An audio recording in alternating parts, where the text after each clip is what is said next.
Okay, today we're going to go over the Tales of the Jedi Companion. Oh, this is such a beautiful one. I cannot wait to talk about it.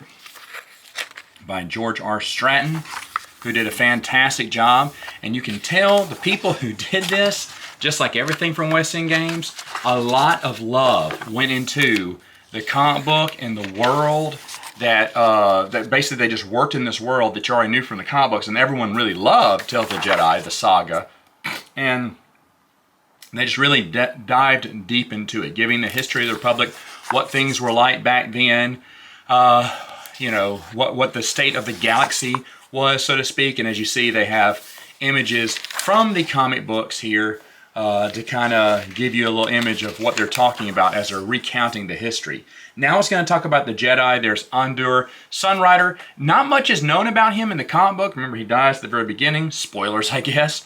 And it's so sad because I remember first reading this comic book and thinking, oh, he looks cool. And then he died. I was like, oh, well, what's the point? And of course, Nomi Sunrider hadn't been built up yet to me. So I didn't know all the characters from them and how I would grow to love each and every one of them.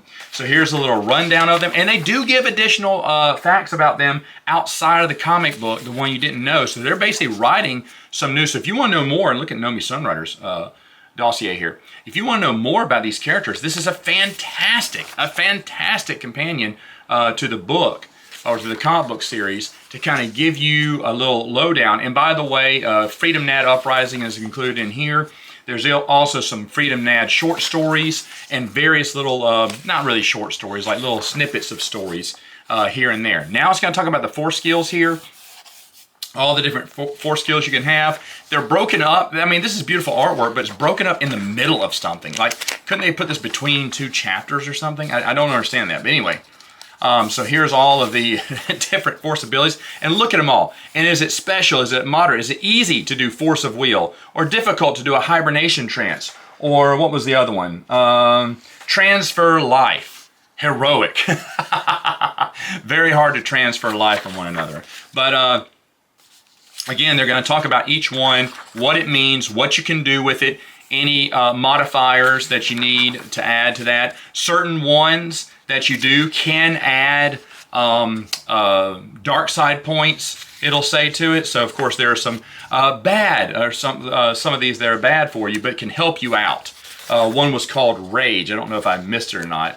But I noticed it says if they do this, then they automatically gain one dark side point. Which, if you know in the base game, that could be a good or bad thing. You may become a dark Jedi after that. Maybe you'll willingly embrace the dark side after that. But anyway, like you said, just look, creating Force storms. They went through everything from the expanded universe at the time and said, okay, what all Force powers are they? Wrote them all down, put them in alphabetical order, and then put them all down here. So, I mean, honestly, there's not one Force power I can think of. I mean, maybe flow walking hadn't been created yet, but even a Force scream, you know, is on there too. So really nice. Well, then it goes to the Sith. So what do we know about the Sith? Sith holocrons and whatnot. And of course, Freedom Nad, it gives dossiers on each one of them. Now, there are little deep stories in here that, you know, people either Sith, what is it called? Students kind of accepting a new master and thinking they've learned everything, but afraid maybe they haven't. There's another one that tries a trick. This one, I think is about Freedom Nad. Yeah.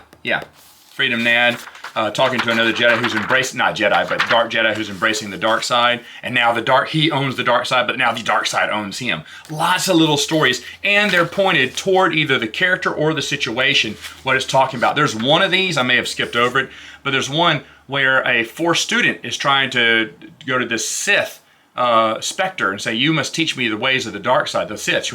He went, why? She went, because there is no light or dark. There is just one Force, and I must learn every aspect of it.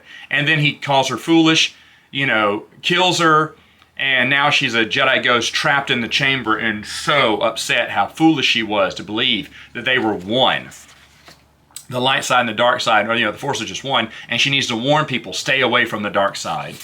It's really good. It may be later on in one of these things. I'll point out if I see it. But here's one about Sith holocrons, how they're constructed, what they can hold in them, what you can learn from them, objecting them, finding them, whatnot. all the stuff from Sith's Talisman Magic. Yes, this may be the story. Yeah, this is the story here. This is the story I was talking about earlier. Just fantastic little snippets of stories there that they're talking about it.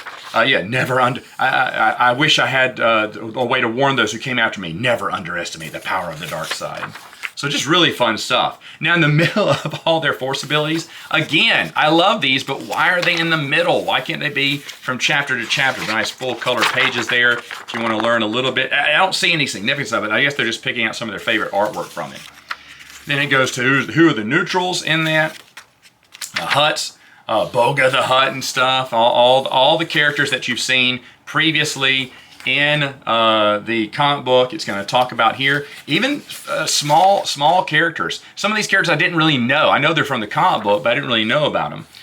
Then next it goes into the species. So if you want to know about the species of the aliens that you saw in Tales of the Jedi, which, I mean, they don't give you much of a background on them, but this one does, slightly. Then it goes into creatures, where now we have all the creatures that were featured in the comic book now get their own descriptions. Also the same with vehicles and starships, and major vehicle and starship operators right now, operations going on. That was really cool. But anyway, they have little diagrams of all the starships as they're talking about them. Just smaller ones, but enough to let you know where the main systems are, where everything's located on it, and give you a little bit about it. Plus, of course, it's statistics down there. So I really love this. I really think it's great. Technology, yeah, jetpacks, baby. I always love the technology. They give little pictures of rocket packs and PTP links. You know, always nice. And what lightsabers look like. Of course, they look kind of the same. Not that much. Blasters, gauntlets, and stuff. So I thought that was really cool. Then it goes to all the sites there. This is the planets, areas, space stations, and whatnot are in here. Again, just peppered with pictures from the comic book, which I really love. They really tie it in together. It's like someone looked at this page and went, okay, what can we describe about this place? What do we know about it? Just from the artwork? Let's describe the range, the economy, everything. So someone who just has a deeper sense of longing for the EU than me wrote this. And that's, if you're an EU fan, this is diving deep. This is getting, all the nitty gritty. Anyway, running a Tales of the Jedi campaign. It's going to show you how to run one. It's going to give you all the information. This is very similar from the base Sourcebook game from West End Games. But now it's, giving you, here's the astrogation, where on the map, how far are one planet away from each other. Love that. Absolutely love that. All the while, here's the code of the Jedi here: emotion yet peace, ignorance yet knowledge, passion yet serenity, chaos yet harmony, death yet the Force. I don't think I've ever seen that. If I have, I've just forgotten. Here's optional rule: to slow the progression into darkness. I love it. Absolutely love it. So now it says, hey, the ruins of Casablanca. This is a little mini adventure. And it starts off with a little short story about your character, who you're playing as. And this is just a solo one that's going to show you. It gives him his little character sheet here and examples of what he needs to do. Then the adventure starts off, and this is like the choose your own adventure again. Whatever you roll, you're going to go to that number.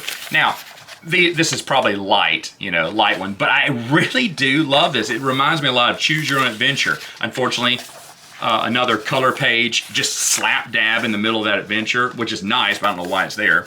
Should be in between chapters, but here we go, going through all the numbers here of which ones you need to look at, and moves on through here. Like I said, you're going just different choose your own adventures, and then it finally gets to the character sheets. So you have the Battle Master, Beast Master here. These are just separate ones you can do. This is the X-Rocket Jumper, the Freedom Warrior. You have the Mystic, the Shadow, and then finally, my page is a little faded there, and then the Healer. But overall, if you are a fan of the comic book, this would be one to definitely check out. Let me know your thoughts in the comments below, which ones you liked about it, and what would be most interesting to you to learn about this era. And I'll see you next time.